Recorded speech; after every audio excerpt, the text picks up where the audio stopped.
श्रोते हो नमस्ते. आपल्या सर्वांना शुभ दिवस. श्रोते हो, आयुष्याचा प्रवास करत असताना आपल्या घरामधील जी ज्येष्ठ मंडळी असतात, कधी कधी न कळत आपण त्यांचा तिरस्कार करतो. पण श्रोते हो, पिकल्या पानांना तोडायचं नसतं, कारण एक दिवस ते आपोआप गळून पडत असतात. म्हणूनच बसत जा घरातील वडीलधारी मंडळींबरोबर त्यांच्याशी बोलत राहा, कारण एक दिवस ते आपोआप शांत होणार असतात. होऊ द्या त्यांना बेहिशोबी, खर्चू द्या, मनासारखं वागू द्या, कारण एक दिवस ते आपोआप तुमच्यासाठी येथे सगळं सोडून जातील. श्रोते हो, नका टोकू त्यांना सारखं सारखं, तेच तेच बोलत राहतात म्हणून. एक दिवस तुम्ही तरसून जाल त्यांचा आवाज ऐकायला, जेव्हा ती आबोल होतील. म्हणून श्रोते हो, जमेल तेवढा आशीर्वाद घ्या त्यांचा, वाकून पाया पडून, कारण एक दिवस ते आपोआप जातील वर तसबिरीवर बनून.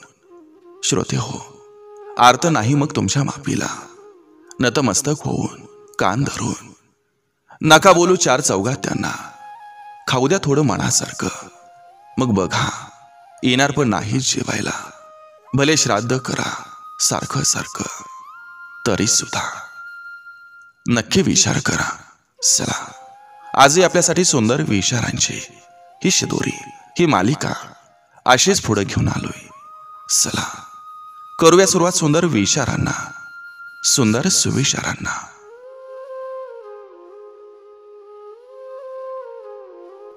आपण ज्या परिस्थितीत असतो, ती परिस्थिती भगवंताने आपल्यावर लादलेली नसते, तर ती परिस्थिती आपणच आपल्यावर ओढवून घेतलेली असते.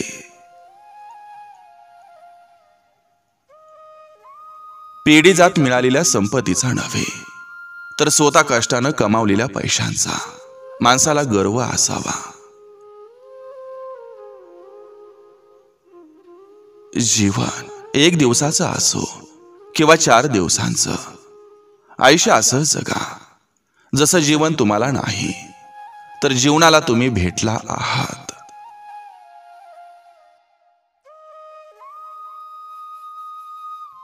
जास्त विचार करू नका, कारण एवढं पण कॉम्प्लिकेटेड नाही आहे आयुष्य जेवढं तुम्हाला वाटतंय. मार्ग भेटेल. प्रत्येक गोष्टीला एक वेळ असते. त्या गोष्टी तेव्हाच होतात, आपण कितीही काही केलं तरी.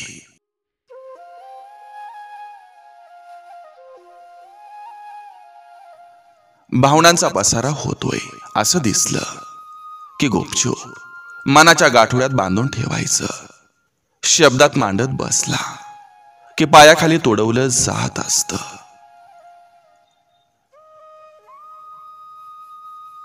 दुसऱ्याला जीव लावण्याच्या नादात ते गमावू नका, ज्याने तुम्हाला या जगात आणलंय, सांभाळलंय आणि मोठं केलंय, आणि तुम्हाला आयुष्यात आनंद दिलाय.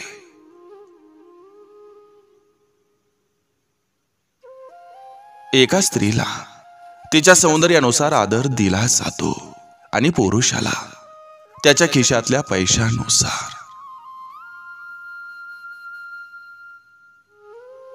स्वभावाच्या प्रेमात पडलं की चेहरा आपोआप आवडायला लागतात, मग ते काळे असो किंवा गोरे असो. माणसाला एखादी गोष्ट करायची असेल तर मार्ग सापडतो, आणि करायचीच नसेल तर कारण सापडतात.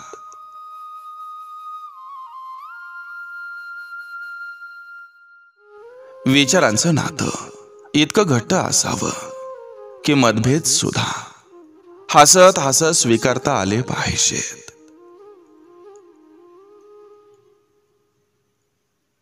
जे हरवले आहेत ते शोधल्यावर परत मिळतील, पण जे बदलले आहेत ते मात्र कधीच परत मिळणार नाहीत.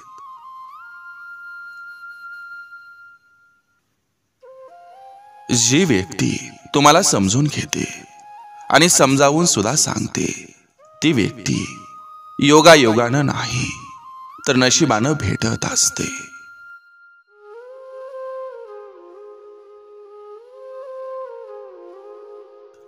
आयुष्यात सगळ्यात मोठं दुःख हे तेव्हा होतं जेव्हा आपली काही चूक नसताना लोक आपल्याबद्दल गैरसमज करून घेतात.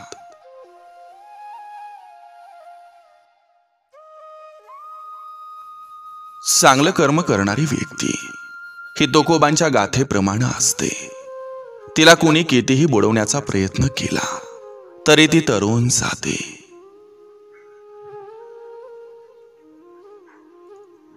ॲटिट्यूड दाखवला तर तुम्हाला कोणी विचारणार नाही, पण स्माइल देऊन बघा, आयुष्यभर तुम्हाला कोणी विसरणार नाही.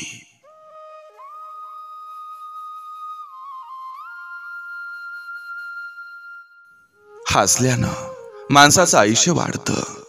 आपल्या हसण्यामुळं इतरांच्या चेहऱ्यावर हास्य फुलून येतं. हास्यामुळं नात्यात आपलेपणा निर्माण होतो. म्हणून नेहमी हसत राहा, निरोगी राहा आणि आपल्याबरोबर इतरांच्या चेहऱ्यावर हास्य फुलवा.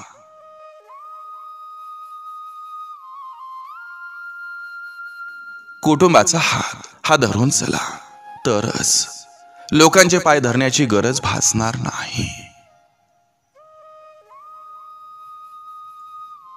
जीवनात तुम्हाला काय भेटलं हे महत्वाचं नसतं, तुम्हाला काय टिकवता आलं हे महत्वाचं असतं.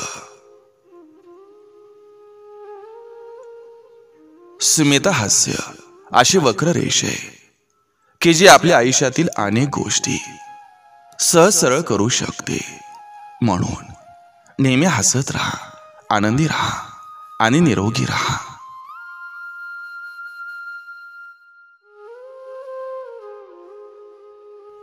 आधार देणारा हात हा रिकामा असला तरी चालेल, पण मन मात्र निर्मळ असायला हवं. जोपर्यंत माणूस रोसतोय, रागावतोय, भांडतोय, अपेक्षा ठेवतोय, नको ती बडबड करतोय, तोपर्यंत माणूस आपला असतो. ज्या दिवशी त्यांनी या सगळ्या गोष्टी सोडल्या त्या दिवशी समजायचं माणसाला तुम्ही गमावलं आहे.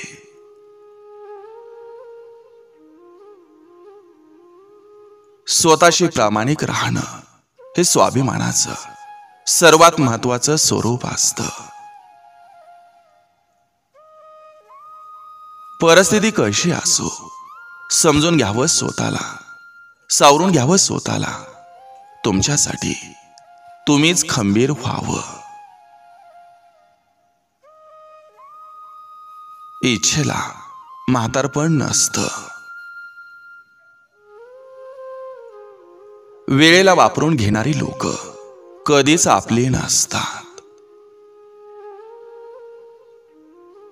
सरड्यामध्ये आणि माणसामध्ये फरक एवढाच असतो की सरडा धोका बघून रंग बदलतो आणि माणूस मोका पाहून रंग बदलतो.